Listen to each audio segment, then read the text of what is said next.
عبد المقتدر بتا رہے تھے، مجھے تلاوت کے دوران جب میں پڑھتا ہوں تو پھلک اٹھتا ہوں، طبیعت پھلک اٹھتی ہے، قلم نہیں ہوتا کہ میں اس پر نشان لگا لوں اور مقامات یاد نہیں رہتے۔ ایک جگہ مجھے یاد رہ گیا، اعلیٰ حضرت عظیم البرکت فاضل بریلوی رضی اللہ تبارک و تعالی عنہ نے سبحان اللہ کیسا بہترین نفیس ترجمہ فرمایا ہے، سبحان اللہ سبحان اللہ، کہ بہت جگہ پر جو ہے ایسا ہوتا ہے کہ آیت کریمہ کا ظاہری ترجمہ اگر کیا جائے تو اس کے ظاہری ترجمے کے اعتبار سے یہ لگے کہ وہ ترجمہ نہیں ہو رہا ہے، بلکہ معاذ اللہ اللہ تبارک و تعالیٰ کی شان کے لائق اگر کوئی بات نہیں ہے زبان سے وہ نکل جائے، یا نبی کے شان کے لائق کوئی نہیں ہے وہ بات نکل جائے۔ ایک مرتبہ میں تفسیر پڑھا رہا تھا، تفسیر پڑھاتے پڑھاتے جو ہے ایک آیت پر میں پہنچا، میں نے کہا بھائی اب کتاب بند کر دوں، کہ مطلب تو میں بتا دوں گا لیکن اس آیت کا ترجمہ جو ہے وہ میری زبان نہیں کر سکتی، اور جو ترجمہ میں کروں گا، جو ترجمہ جو ہے اس آیت کا جو ہے ظاہر لفظ سے ہوتا ہے، میرا ایمان یہ کہتا ہے کہ نبی کا مقام جو ہے اس سے جو ہے بہت بلند ہے، میں اپنی زبان سے جو ہے وہ ظاہری الفاظ نہیں بول سکتا، کل کنز ایمان دیکھ کر کے جو ہے آؤں گا اور پڑھاؤں گا۔ وہ آیت کیا تھی؟ وَعَصَىٰ آدَمُ رَبَّهُ فَغَوَىٰ۔ اب اس کا جو ہے ظاہری ترجمہ کیا ہے مولانا فاروق؟ آدم نے ظاہری ترجمہ کر رہا ہوں، اور یہ ظاہری ترجمہ کرنے کے بعد جو ہے پھر میں اعلیٰ ترجمہ بتاؤں گا۔ وَعَصَىٰ آدَمُ رَبَّهُ، اور آدم نے اپنے رب کی معصیت کی، فغوا تو بہک گیا، یہ ظاہری ترجمہ ہے۔ تو نبی جو ہے بہکنے کے لیے آتا ہے، اور نبی جو ہے وہ اللہ تبارک و تعالیٰ کا حکم نہ ماننے کے لیے آتا ہے۔ ارے نبی تو آتا ہے، تو نبی آتا ہے بعد میں، نبوت کا اعلان بعد میں ہوتا ہے، جس کو نبی بنانا ہوتا ہے اس کو قبل نبوت اور بعد نبوت معصیت سے معصوم کر دیا جاتا ہے۔ بے شک بے شک، اور اس کو اللہ تبارک و تعالیٰ اپنے عرفان کے اس درجے پر رکھتا ہے کہ وہ بدء پیدائش سے، اپنی پیدائش سے ہی جو ہے اللہ تبارک و تعالیٰ کی معرفت رکھتا ہے، اللہ کو پہچانتا ہے، اور اس سے جو ہے نہ کفر سرزد ہو سکتا ہے، نہ گناہ سرزد ہو سکتا ہے، اور نہ اس کے کوئی سوء خاتمہ کا اندیشہ ہے۔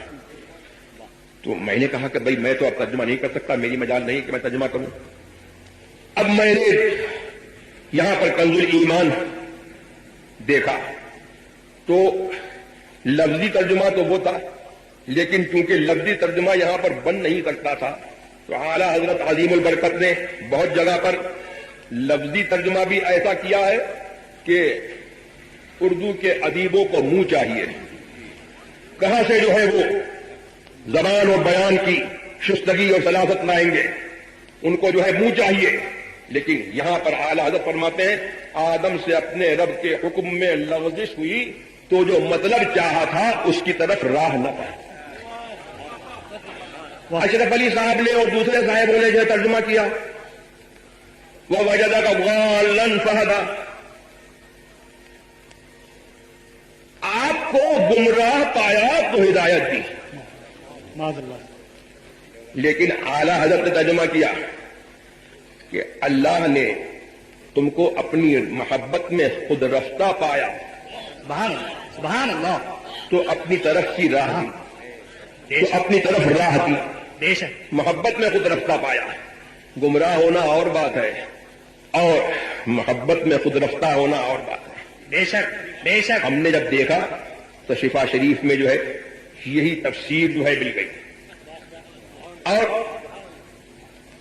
سارے مفسرین یہ مترجمین جو ہیں انہوں نے ترجمہ کر دیا وَمَكَرُوا وَمَكَرَ اللَّهُ وَاللَّهُ خَيْرُ الْمَاكِرِينَ، کافروں نے مکر کیا، اللہ نے مکر کیا، اللہ بہتر مکر کرنے والا ہے۔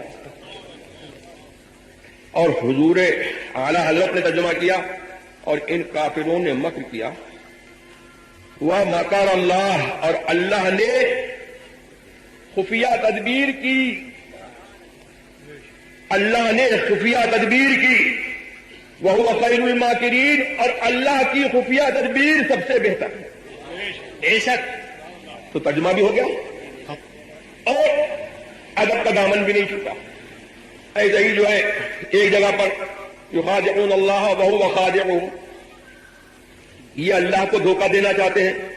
سب نے یاروں نے ترجمہ کر دیا، کہنے کے یار ہے کہاں کے یار. ہاں سب نے ترجمہ کر دیا کہ اللہ کو دھوکہ دینا چاہتے ہیں اور اللہ ہی ان کو دھوکہ دے گا. اعلیٰ ترجمہ کیا اللہ کو دھوکہ دینا چاہتے ہیں اور وہی ان کو غافل کر کے مارے گا. بے شک ایسی کتنی جگہ ہے. ایک جگہ پڑھ رہا تھا میں وَكَذَلِكَ نُرِي إِبْرَاهِيمَ مَلَكُوتَ السَّمَاوَاتِ وَالْأَرْضِ وَلِيَكُونَ مِنَ الْمُوقِنِينَ.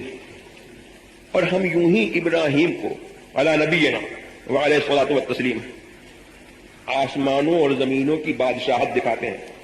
یہ جو کچھ مجھے یاد ہے ترجمہ میں اپنے طور پر کر رہا ہوں، اعلیٰ کے الفاظ نہیں، ضروری نہیں ہے کہ کے الفاظ ہو.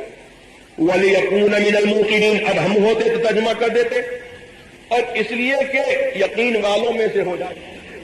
لیکن اعلیٰ حضرت نے ترجمہ کیا کہ اب یوں ہی ابراہیم کو آسمانوں اور زمینوں کی بادشاہت دکھاتے ہیں اس لیے کہ عین الیقین والوں میں سے ہو جائے. سبحان اللہ سبحان اللہ سبحان اللہ. عین الیقین والوں میں سے ہو جائے. اب ترجمے کی بلندی دیکھیے. اور ہم کہتے یقین والوں میں سے ہو جائے تو کوئی سمجھ سکتا تھا کہ ابھی ایمان نہیں ہے معاذ اللہ، ابھی اللہ تبارک و تعالیٰ کی قدرت پر جو ہے شک ہے. تو نبی اور اس کو اللہ کی قدرت پر شک، یہ تو نبی کے مقام سے جو ہے بہت دور ہے. تو ترجمہ فرما دیا وَلِيَكُونَ مِنَ الْمُوقِنِينَ، تاکہ عین الیقین والوں میں سے ہو جائے، یعنی اس یقین والوں میں سے ہو جائے جو آنکھوں دیکھ کر کے آدمی کو حاصل ہوتا ہے. سبحان اللہ سبحان اللہ. تو یہ ایک جگہ نہیں ہے، دو جگہ نہیں ہے، کتنی جگہ پر جو ہے ہم لوگ دیکھتے ہیں اور ہم جو ہے یہ سمجھتے ہیں کہ آج تک جو ہے ہم نے اس آیت کا مطلب سمجھا ہی نہیں تھا. اور بہت مرتبہ ایسا ہوتا ہے کہ اعلیٰ حضرت کا کوئی رسالہ دیکھتے ہیں، کتاب پڑھائی عبارت جو ہے ہزاروں مرتبہ گزری، لیکن اعلیٰ حضرت نے اس کا ترجمہ کر دیا سیدھا سادہ، تو پتہ لگا کہ آج تک مطلب نہیں سمجھے تھے، اب مطلب